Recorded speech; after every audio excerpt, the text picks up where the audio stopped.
All right, Steve. Good to see you, man. Good to be seen. On the second episode of the Studio Stuff podcast. How do you handle bad recordings when mixing your own music, but especially your client's music? Yeah, and I think us kind of bedroom warriors as a career have either made or encountered a lot of bad recordings. Yes, sir. I started in the back spare bedroom of my parents' house outside Los Angeles. And we were directly in the landing flight path of LAX airport. Oh, wow. And so, and this was before Isotope and all this stuff I'm sure we'll chat about at some point today.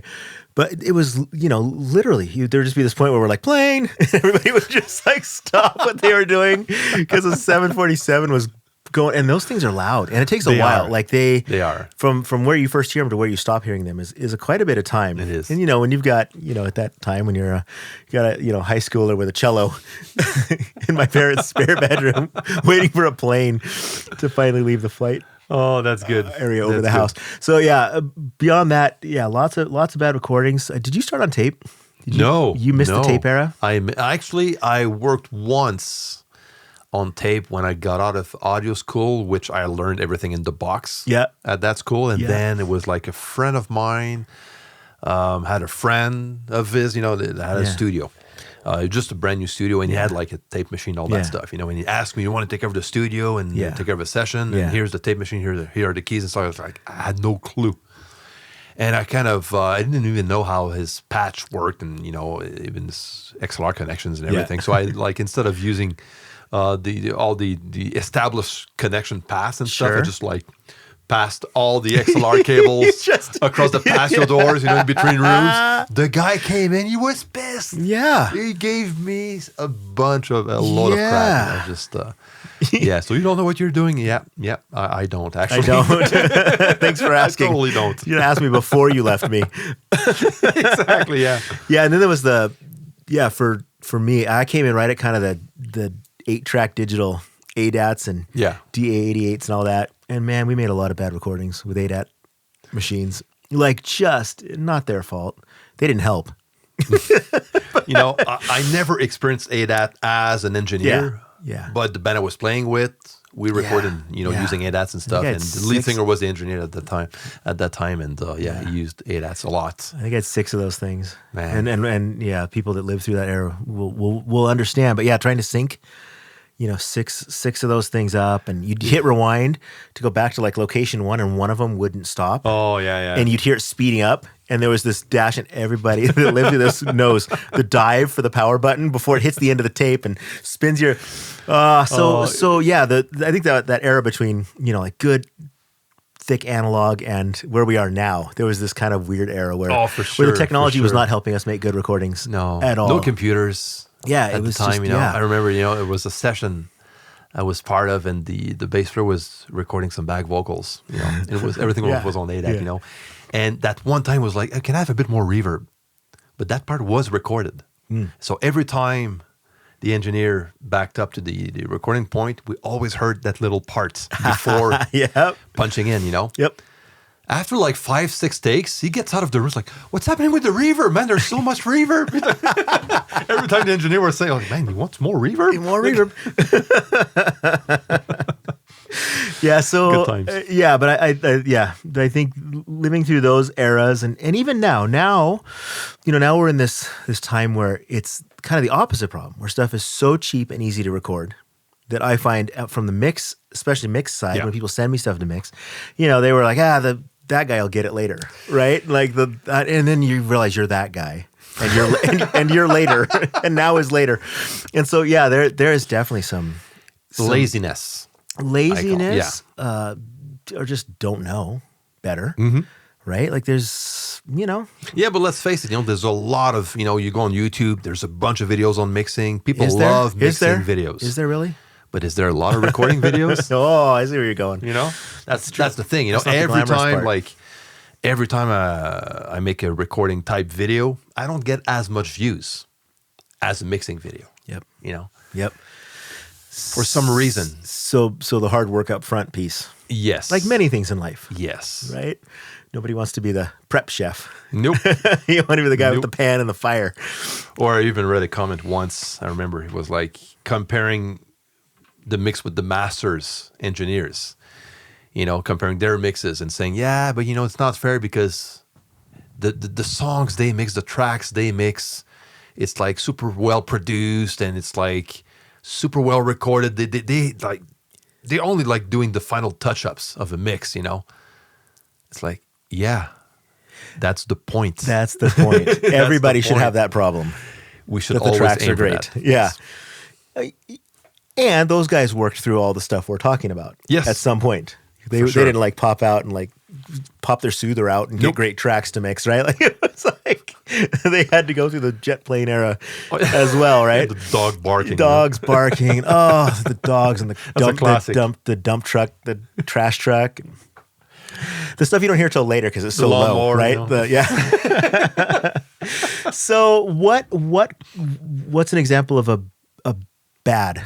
Oh, a bad recording. You solo a track and you go, this is bad. What is one that comes to mind? Okay, man. Okay, the list is, there's quite could be a long list, but let's start with the basic stuff, especially since we're working inside a computer. Yes. In the box. Yes. Everything is digital. Yes. So digital clipping. Digital clipping, oversaturating tracks, but digitally saturated, not nice saturation. I'm not talking about analog saturation. No. Not the good kind. Not the good kind. The bad kind. The bad kind. The kind that you're like, okay, what am I going to do with this? It reminds me of when I was young lad in California. We had out in the yard. It just pops into my head. I've never thought of this before. The bug zapper. Yes. That sound, where it sounds like a big fat bug getting zapped by that blue thing.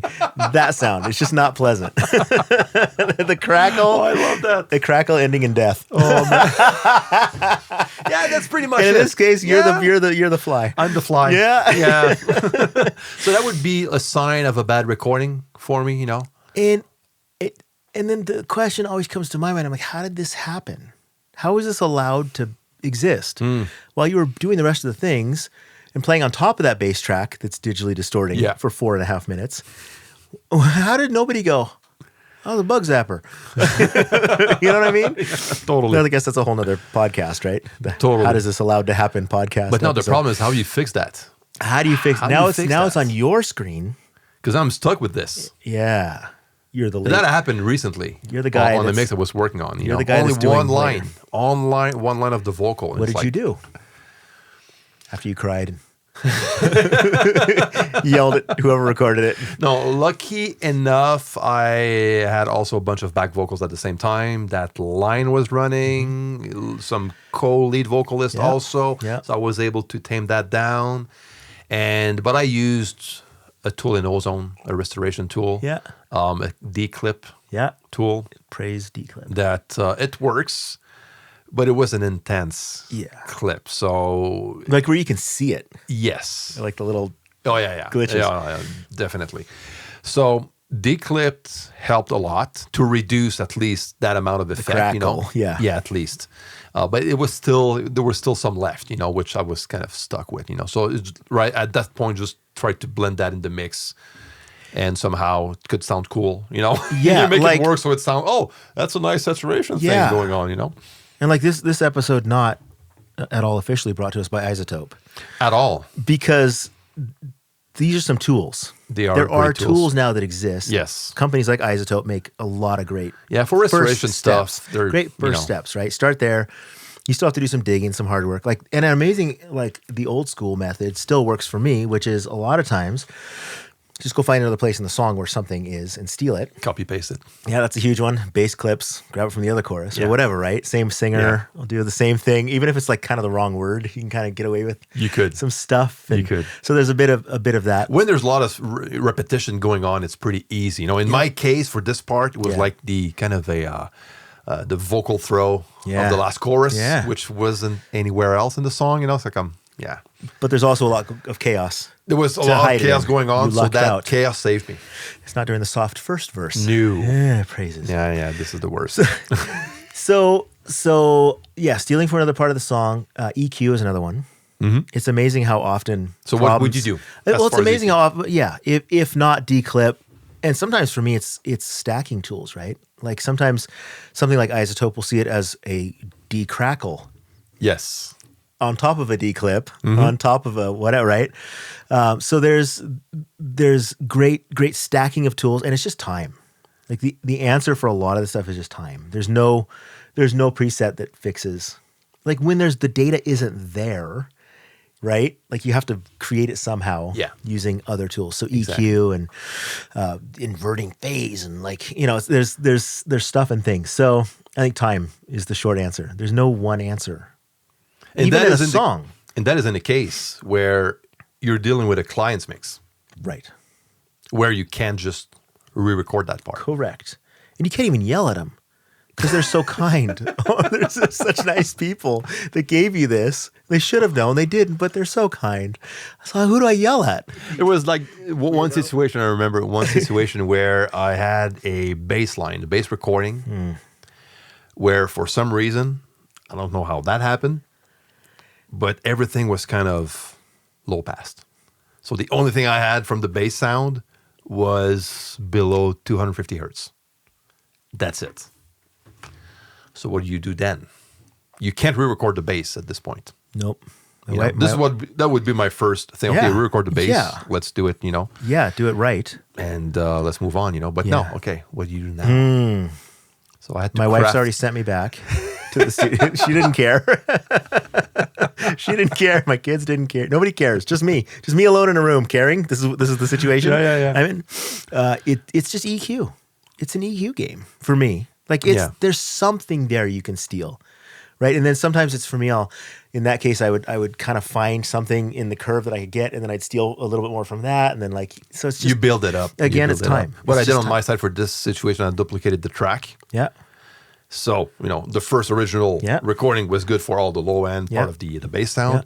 And I used just harmonic distortion just to create new frequencies out of those. I guess the EQ thing will be the same thing. Yeah. Just keep creating. So like keep creating, keep generating with saturation. Yeah. Yeah. This is when you add distortion. You add distortion. Your friend. Yeah. The opposite of that will add more frequencies on the top end, of the bass, the mid range and stuff, and you just blend that up with the original. Yeah. And stuff. So I was able to manage my way around. Multi-band. Compression expansion. That's another one that would help there. Yeah. In my mind, it's just just find something different things. Yeah, and it's time. Time is the answer to a lot of these things. There's no totally. You look, you go Google the problem, and you end up in a forum somewhere, and one guy's like, "This is how you do it," and you try the thing, and it does nothing. Nothing happens when you do his thing. You're right. And somebody else's, you try it, and nothing happens, and you find one, you're like, "Hey, that kind of works," right? I had a weird one. This is a weird one. Okay, go ahead. Just last month. True story. And it was my own doing. I recorded a lead vocal. The girl then left the country to go travel the world to find herself with some friends in a van. And I am sitting there with this vocal. And for some reason, I had the opposite of Sibilance. Every S was a lisp. No way. A lisp. No. For the whole song, it was this.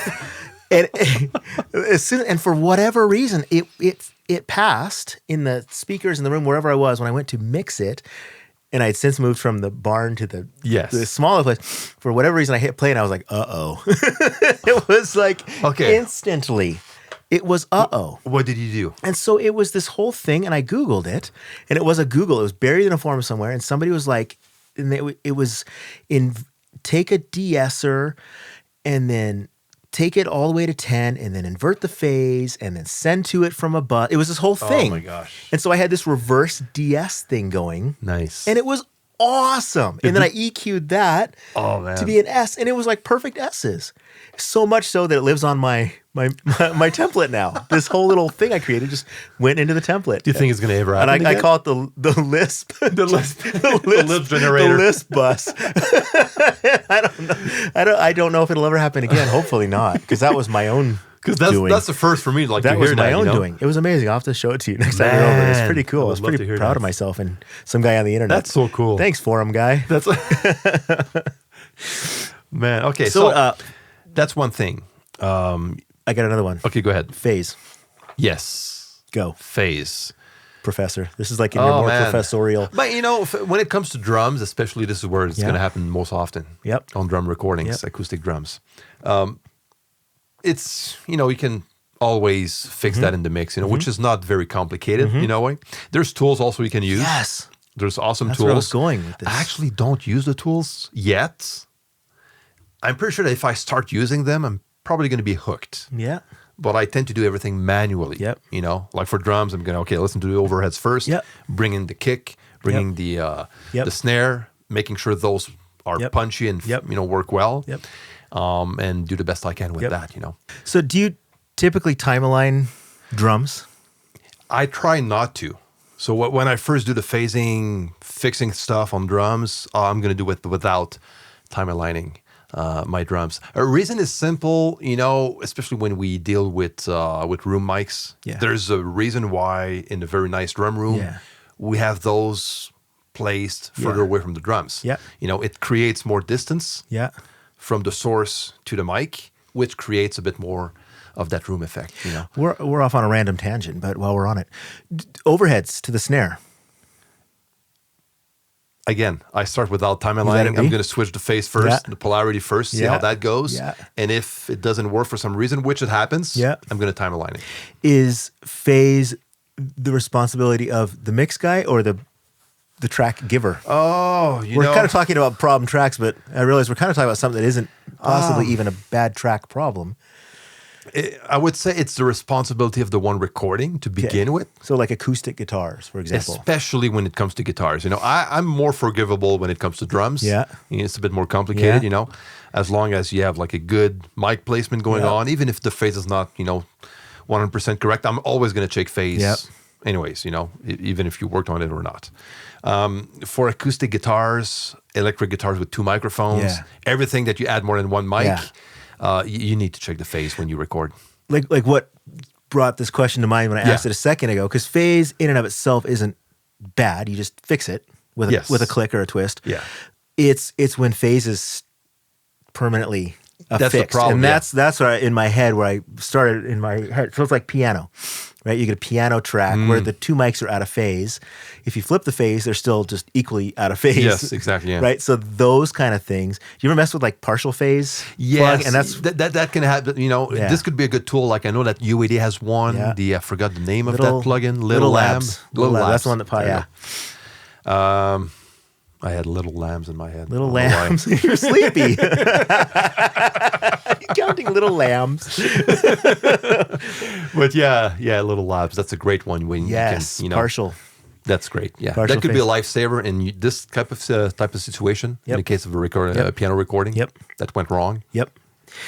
Another one that pops into my head on the questionably delivered tracks list is room. Room on a something. Room on a vocal. Room on an acoustic. Okay, now we're talking about snare in a slappy room. That kind of. But I think vocals is the worst in a badly treated room. Vocals when you can hear the drywall. Oh yeah, that kind of that. Oh yeah, that. And we've all been bedroom. Yeah, vocals. Where the recording was made a bit more further away from the mic. It literally sounds like they're in a bedroom recording vocals. Yes, exactly. Without any bed in the room, an empty room. More pillows. Yeah, that's always a challenge. The best tip I can, tell someone when it comes to recording in the bedroom, for example, where we don't have a lot of treatment going on and you want to record vocals. Yeah. Go in the closet. That could be a good, good way to start. Go in a closet where the closet is full of clothes. Yep. And ideally, and record your vocals. Or just record closer to the microphone. You're going to get more proximity effect. Of course, you can fix that later on, but it's better to have more proximity effect. Yeah. More of a build up in the low mids. Yeah. Than lots of room. And if it comes with bedroom sound. Yes. Where do you go first? It depends. Sometimes it could fit with the with the mix. Yeah, just put the whole whole band in the bedroom. I had a bedroom plug-in on all the bands. That's it. Put on bass, on guitars, on drums. More drywall. That's what this mix needs. We should design a drywall plug-in. That's what we should do. Our plug-in's not selling. I wonder why. Sunk my whole life savings into the drywall plug-in. But yeah, so I would start by evaluating it. Can I manage to make it work in the mix? But the problem is when you add compression, you add all that treatment. It brings it back. It brings it like even louder sometimes. Brings it forward, yeah. So there's some tools. Once again, de-reverb stuff, that you can apply. If you do it too much, it starts to sound fake, and stuff. Always be careful with that. But maybe a small amount can go a long way. And EQ too. Go ahead with EQ. Yeah, the room definitely has an EQ. Have a sound. Yeah, you can see where it's building up a lot of times in the sound, right? So there's something to that for sure. You said proximity, P-pops. What's your go-to? P-pops. It's usually I fix that with a high-pass filter most of the time. Yeah, it's on the low end. Yeah, that will happen mainly below 100 hertz, sometimes above, but not like a lot. A high-pass filter, a bit of taming at around 100 hertz is going to do the trick. Maybe just the dynamic EQ on those frequencies can work well also. Yeah. I've gotten really good at just visually doing it. There's that too. Like you zoom in and you can just see the thing. You don't get it. I'll just chop it out. You're probably going to have 4 or 5 pops on a song, depending on how poorly the track was recorded, which happens to be the topic of the day there, Chris. We're talking about 10 poppers here. Okay, you have 10 poppers. These are 10 popper tracks we're talking about. That's a lot of editing. Yeah. So do the high-pass thing first. Yeah. Manually reduce the rest. How much time do you spend with, because I have just recently really gotten into them as a concept, and I've done my entire life without them, and I feel bad that I've done that I've neglected this in my mixes up till now. Okay. Multi-band compression. Yes. Built into an EQ. So even in Pro Q3. Yeah. Getting in there, looking at the lumpty hump, and then solving your problems. So multi-band compression or dynamic EQ? Dynamic EQ. Okay. Yeah, sorry, Professor. Multi-band compression soured me on dynamic EQ. Yes. Earlier in my life, because multi-band compression just made me angry. Okay. Personally. I could never get it to do what I needed it to do. It's very close. Now, for whatever reason, and even just in Pro Q is where it started, with just finding the hump and then make dynamic and let it do a thing. Yeah. It's amazing. I use that all the time. It's amazing. I love it. Honestly, I was just teasing you a bit with the multi-band and dynamic. No, but you're right. But it's not huge of a difference. But I tried it years ago. It's the way it's designed. That's it. When it was iffy. It does the same thing. Maybe, and then just stopped using it because it didn't help. Yeah. It was easier to just go in EQ But EQ is a bit more precise, a bit more manageable, a bit more flexible. Compared to a broad type of dynamic. So back to our bedroom sound, something like that. That's where I find, or even I think it was Sound Radix makes it. I think it's called the Surfer EQ. And it'll literally just follow the problem. It'll move and follow it. Yeah. And it's that kind of, these tools. What about Soothe? Be still my beating heart. So there you go. These types of. And now Bloom. Resonance suppressor. Now Bloom I didn't try yet. Oh, it's sexy. But I saw it at NAMM last year. It's beautiful. It's a thing of beauty. I just need a minute. I'm sorry. Plugins do this. I'm at this point in my life where plugins make me need a minute. We can make a full episode on that. A good plugin. Oh, with a good design. And is there what's better than when you're in a problem area and you find that plugin and you're like, you did it. You did it. Like a Soothe or something. You're like, you just made my whole thing better. They're great tools. The cymbals just got better, whatever. Yeah. Oh, it's beautiful. Brightness, that's a huge one. Overly bright. Okay. The violin that's like that. Or the violent sound, that is the worst, man. And you get that creaky. That is the worst. Like those kind of tracks is EQ. And there's also, when it comes to singers, performance. Yeah. Yeah. I'm going to put that in the same basket. They get brighter and louder as they get excited. Yes. By the third chorus, it's. Yes. Do you find, I find myself doing it more and more lately, just breaking things off onto separate tracks? I do that. You know, I do that especially if I and then treating them different. Yes. Yeah. Verse, chorus. Verses, I used to just automate and have all these plugins turning on and off, and now I've realized I got unlimited tracks. You can do, I'm just and unlimited plugins. Just copy. You know, you get to a point when you, especially on vocals, you know, you have that verse, very quiet verse. Yes. And then the chorus comes in, it's an octave higher. Yes. Like it's a whole different singer. It's a completely different singer. Yeah, technically, like physically. It sounds like it anyways, on a chart, it's a different singer. Or on a graph. And it's louder, way more energy. It's like, at this point, just start over. Chop that off. Yeah, start over. That's a huge problem fixer for bad tracks for me. It's just more tracks. Yep, that's it. You treat them differently. Yeah, rather than chasing problems with automation. Yep. Just make that one problem. Give that problem section its own track. I'll do that a lot too. Right. Hard to think of other problems when it comes to bad recordings. It used to be, some of the used to be's aren't as much. Like it used to be like, oh, the levels are low. By the time I pull it up, I've got all this noise. It's not the problem anymore. Some of those problems are just gone now. No, with the amount of bitrate we have, Yep. it's like so much dynamic range. Yeah, the biggest ones for me are too much room. That's a common one that I encounter quite a bit, room noise. What about lots of sibilance on a vocal? Yeah. By probably not using the right microphone that fits the voice. Or pointed at the wrong part of their mouth. There's that too. It's a huge one. Have you done a video on that yet? I have a full course on recording. The importance on moving a mic an inch to the right changes your sound. Totally. I actually have a full chapter on sibilance, you know, the way you can position the microphone, different ways to avoid that. Yeah. I should watch that. To tame that down. You should. I was about to suggest it. Let's see how this podcast sounds. I heard your stuff, Before man. you criticize me, I want to see how this podcast sounds. I heard your last mix, so you definitely need to... I was adding sibilance. The Lisp mix. So too much sibilance. And the de-essers are like there's a lot of plugins we talk, and this could be a whole episode, but like how many EQ plugins do you actually need, and that kind of topic, right? We're on de-essers to me are one of those things where if I had 15 of them, they would all do different things to one person. Do you know what I mean? Yeah, I know what you mean. Like one de-esser works great on Tuesday, and on Wednesday it's useless. And vice versa. It's amazing, those things, for me a lot of times. So you probably have your go-to de-essers you work with totally, a lot. I have my list of my priority list that I'll work through. But some of them just don't touch certain singers as well as others. You're right, yeah. It's a fascinating I have like science. two that I use a lot lately, and I've been using for the past, like, say 6-7 months. Yep. That seems to work on most of the things I mix. And in combination, too. Yes. I'll do that a lot, too. One faster, one slower. And I do one at the beginning of the chain, one at the end. Exactly. After I've EQ'd. One to take out all the garbage before. I've added.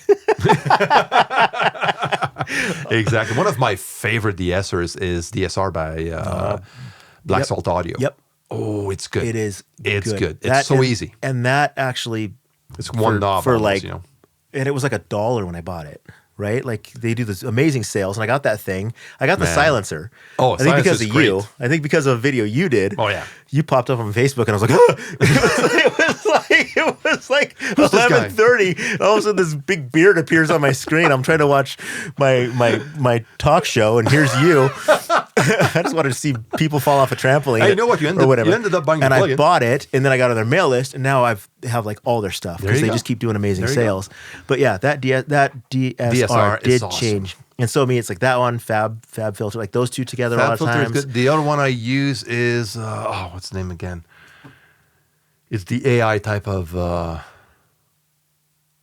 de-esser. Let me find it. I'm going to find it. They're all doing that now. Now I have my laptop right in front of me. It's convenient. It is. It's almost like it's recording the audio as we're talking right now. Sonable, I think. Oh, I don't know that one. The company that makes it. I've seen it. Yeah, they're super AI people. And their de-esser is so good. Is it? Maybe that's the one I'm missing.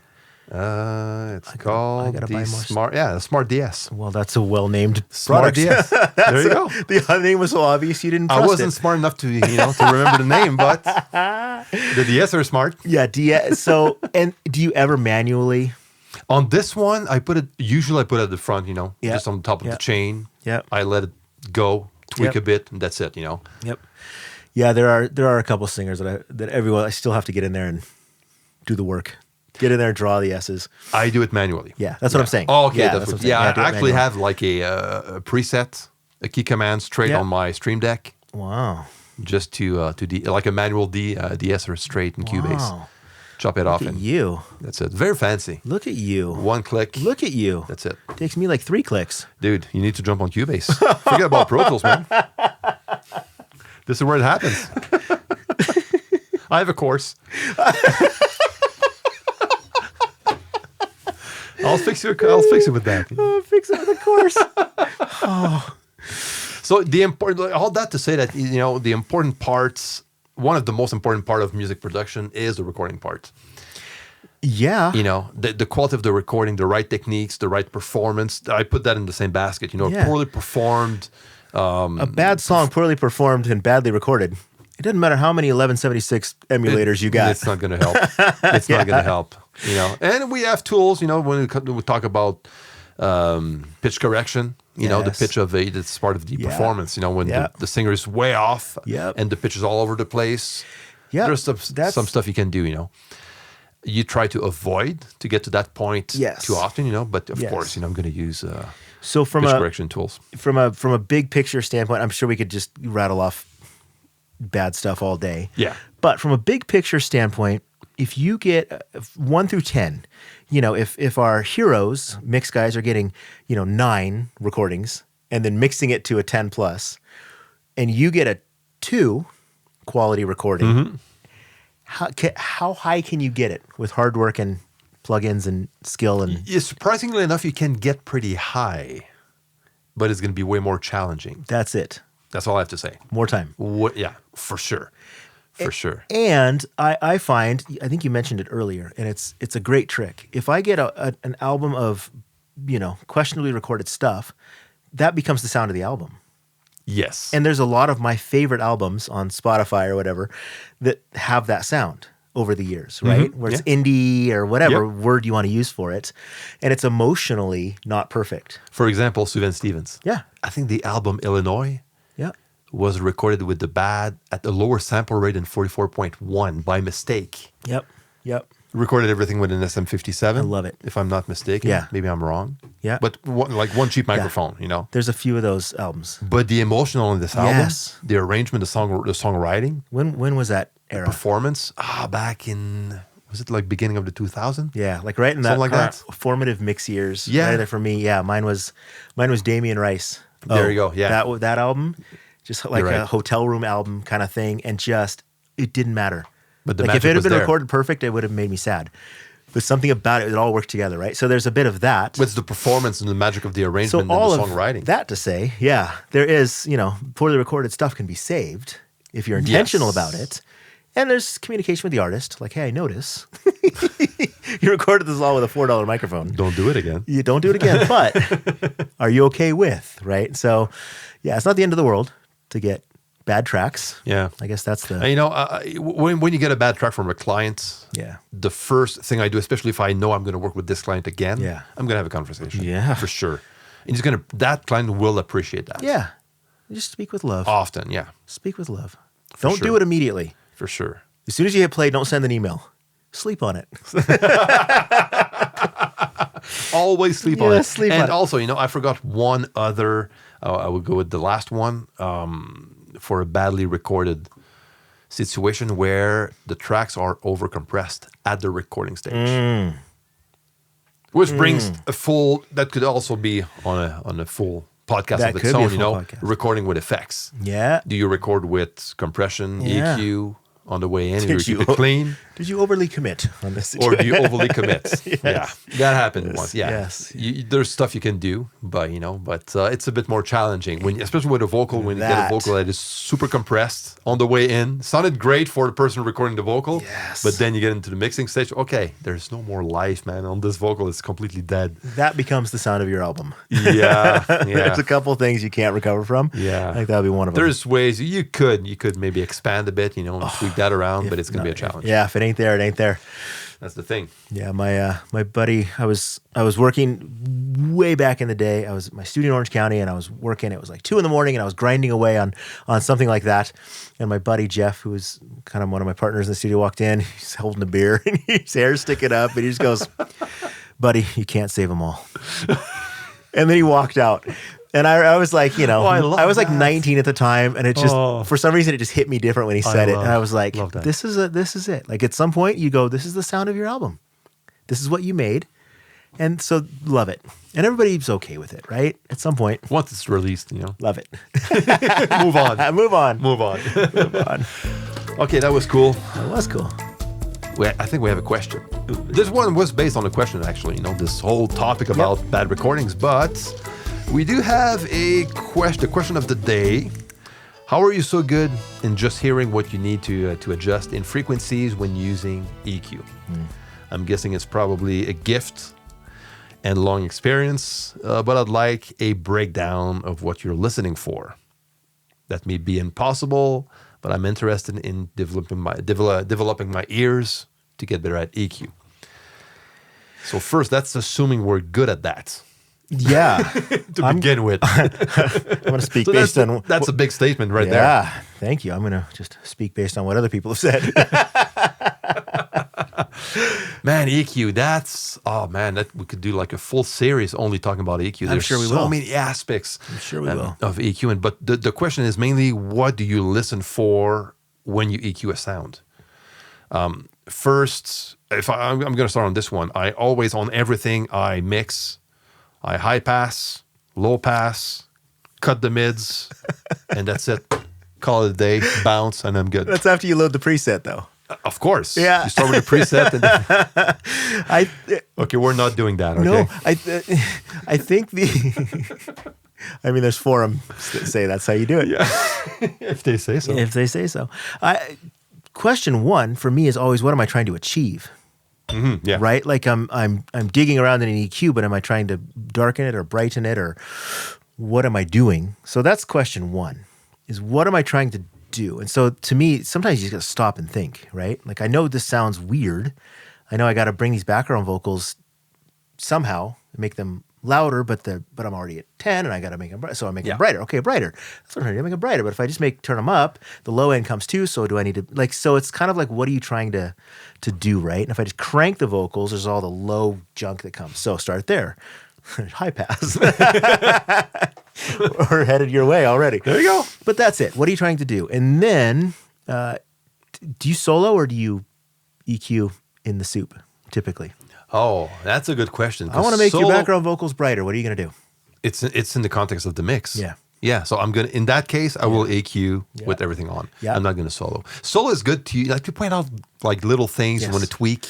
Yes. That it's a bit harder to get in, into the context of the mix. But and just to craft a sound, it's good. I don't mind soloing tracks, but all the main decisions and final decisions are made in the context of the mix. So because that's mixing. Mixing is all about what? The relationship between all the tracks you have in front of you. It's literally the word.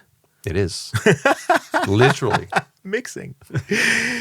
So it's trying to figure out what you're trying to achieve. I think that's step 1 through 9 for me.